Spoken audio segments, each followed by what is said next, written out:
রাজধানীর কদমতলী থানার চাঞ্চল্যকর হত্যা মামলার ওয়ার্কার্স পার্টির সভাপতি রাশেদ খান মেনন, জাসদ সভাপতি হাসানুল হক ইনু এবং সাবেক আইসিটি প্রতিমন্ত্রী জুনায়েদ আহমেদ পলককে গ্রেপ্তার দেখানো হয়েছে। বৈষম্য বিরোধী আন্দোলনকে কেন্দ্র করে গত বছর যে সংঘর্ষে শিক্ষার্থী মাহাদি হাসান পান্থ নিহত হন, সে মামলার তদন্তেই পদক্ষেপ নেওয়া হয়েছে। সোমবার ঢাকার মেট্রোপলিটন ম্যাজিস্ট্রেট মোহাম্মদ শেফাতুল্লাহ আদালতে মামলার তদন্ত কর্মকর্তা কদমতলী থানা উপপরিদর্শক মোহাম্মদ আরিফ হোসেন ৩ নেতার বিরুদ্ধে গ্রেপ্তার দেখানোর আবেদন করেন।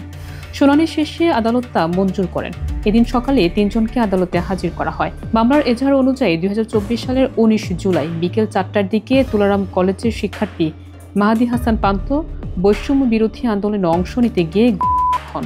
অভিযোগ অনুযায়ী আসামিদের নির্দেশেই ছোড়া তার মুখ দিয়ে ঢুকে মাথার পেছন দিয়ে বের হয়ে যায় এবং ঘটনাস্থলেই হারান। নিহতের বাবা গত বছর ৮ নভেম্বর কদমতলী থানায় একটি হত্যা মামলা করেন। সেখানে মেনন, ইনু ও পলক যথাক্রমে ৭, ৮ এবং ৯ নম্বর এজাহার নামীয় আসামি। আদালত প্রাঙ্গণ থেকে বেরিয়ে ইনুকে হাসি মুখে দেখা গেলেও মামলার গুরুত্ব ও রাজনৈতিক পরিণতি ঘিরে জল্পনা তীব্র হয়ে উঠেছে।